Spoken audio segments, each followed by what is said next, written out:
Thus, the Imperator concluded her final speech. At the end of her life, at the last moment before she stepped onto the altar, she gave her most loyal subject the choice to decide fate, just as she promised her compatriots before her very first campaign. My blood flows in you now. Heroic compatriots, follow me, and we'll seize fate's reins! The Imperator fell. Some say that the Dux Gladiorum turned traitor and killed her liege. Some say that she imprisoned the tyrant in a shallow pond of water, then left. Which meant the Imperator had to kill herself to rewrite the law. There are countless stories about her death. All we can be sure of is when the knight left the vortex, the Imperator was still mumbling about their past conquests together. The beginning and the end of her existence. Imperator, wait! How could someone of your status come to the front lines? Let me be the flag bearer! The troops defending the pass to the west of the grove, have they surrendered? They ran as quickly as they could when they heard your name. The Golden Cocoon Pass is now in the First Legion's hands. Good. What about the Delosian militia? The Third Legion set fire to the mountains and flattened everything west of the basin. They just need a few more days. That is enough. We cannot afford to miss an opportunity for victory. Lastly, how many Ladonian cannons are left? They are no more. The Second and Fourth Legions have destroyed them all. Very good. They now have no way out, no reinforcements, and no artillery support. We will be able to liberate the Grove of Epiphany in the blink of an eye. We will launch the final charge 1 quint after the curtain fall hour tomorrow. Remember, as long as the Alliance's flag still flies on my shoulders, you must keep moving forward. Take no prisoners among the enemy's soldiers. All sages who resist are to be captured and tried according to martial law. And do not destroy any books. Now go! Notify the entire army! Understood! Those who are resolved to die, we salute you. Reporting in. The mountain dwellers are resisting fiercely, and the legendary Mountain Breaker has personally engaged in battle. Their formations are nigh impenetrable. Then cease our frontal assault. Send scouts to all legions and tell them to retreat into the Tritos Plains before the parting hour. What? Are you planning to surrender? It's a strategic change of plans. The seismic walking dragon is enough for that battlefield. Walking dragon? You mean that stupid beast, Terravox? What can they even do? Stupid? No. They are the wisest of all of Georios' creations. Only they can perceive the currents of time. Let them deal with their earthly brethren. We will advance and take the lead in defeating what remains of our enemy. I will deliver the most fiery retribution for the humiliation they dealt us, and crown myself with a god-slaying wreath. Understood. I'll see to it. Those who are resolved to die, we salute you. The Temple of the Three Fates sent a letter, Imperator.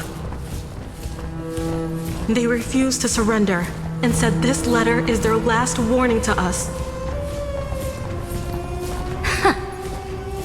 Tell the commanding officers not to launch any attacks unless they receive the Imperator's handwritten approval. Disobedience will be punished by death. Oh, what are you doing? The priests of the Three Fates aren't soldiers, but politicians. Do not mistakenly believe they don't have a plan. These dying pests will wring out every idea from their brains, all for short-sighted gain. They are much shrewder than we are. I am inferior to them in that regard.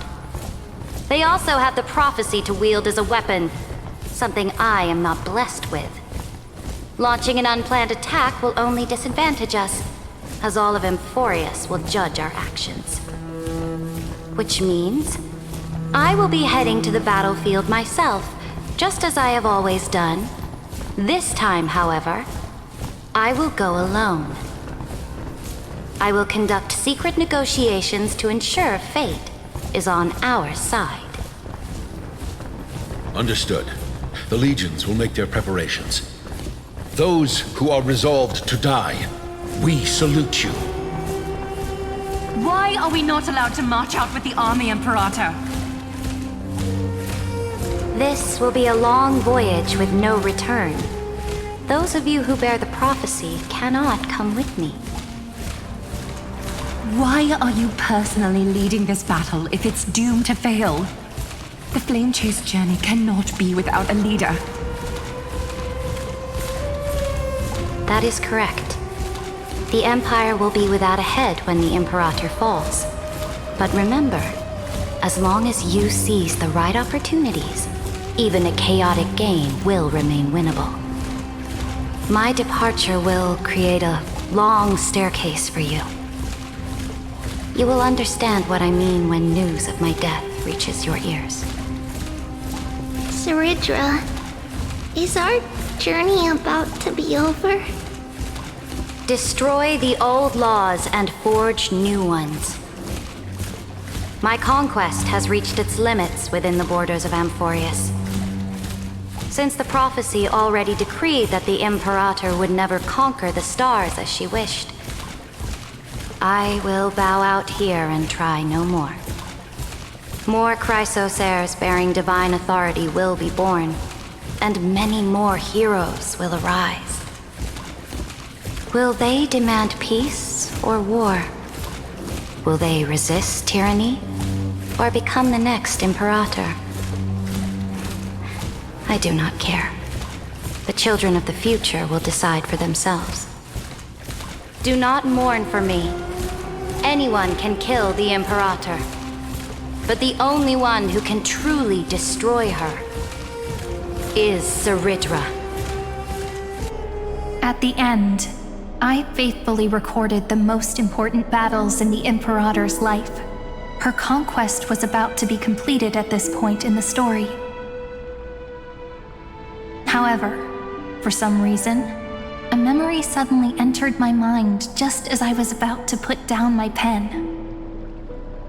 It was a journey on a fantastical train. I had the honor of having a heart-to-heart conversation with the Imperator under the stars, and I asked her this question at the end of that discussion. How do you want history to remember you? As a hero who gave up her life for the Flame Chase? Or as a tyrant? She answered so quickly, as if she had made up her mind long ago. I would rather be forgotten than be defined.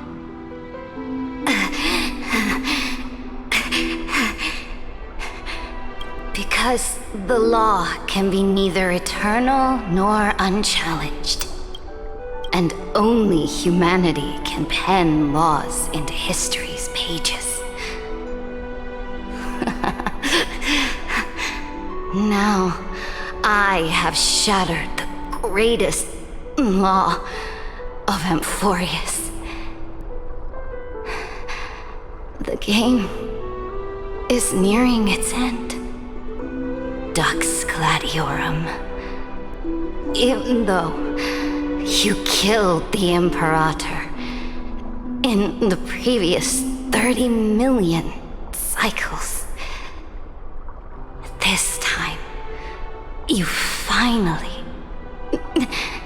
found your own law. Then, High Sealants, Electra.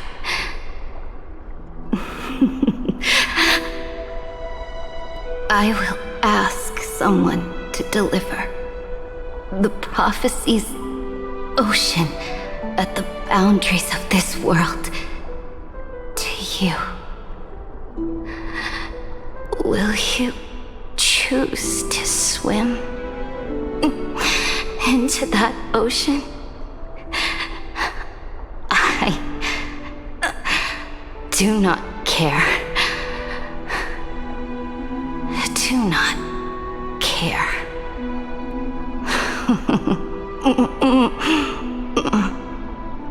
The Imperator muttered about her conquests, and news of her death spread in the city. Freedom! Liberty! The tyrant is dead! Go! Shout this news in the streets! My people, my fellow elders, do not panic. Stand your ground. That usurper has paid for her ambition with her life. People once cheered for my ascension,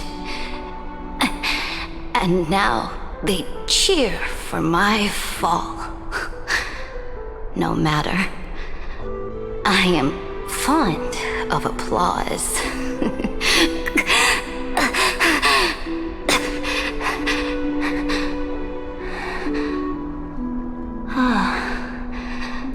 I see the cosmos, the battlefield that I cannot reach. I will return in the next cycle.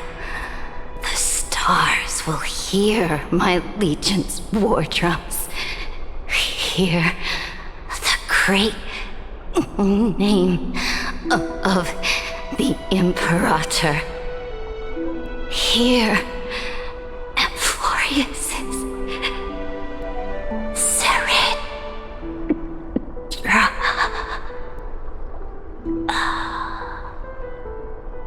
To this day, we do not know which rule the Imperator overwrote at the cost of her life.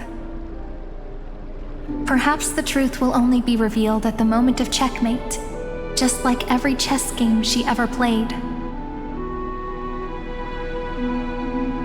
We only know her death inflamed Akama. On one side of the city, those who defended liberty toppled her statues to the ground. On the other side, her supporters put themselves between the masses and her monuments, declaring loudly that the Sovereign is still among the people. It is said that golden blood congealed into the same letters everywhere they fought. It was the name borne by Akama's first and final Sovereign, the Imperator Saritra. But the one who bore that name did not see any of this. Her gaze was cast far away, and the sound of tides in her ears drowned out the people's cries. What was the Imperator thinking about in that prophesized ocean at the boundaries of this world? In that shallow puddle of stagnant water? Was she reminiscing about her past conquests? Or repenting for the millions killed for the flame chase? It was neither. The Imperator only saw how the surface of the water gleamed like that crude chessboard, dissected by light and shadow in the afternoon when her teacher played against her for the first time. Look at this chessboard. What do the pieces look like? They are strangely beautiful. They look like the stars in the night sky ablaze.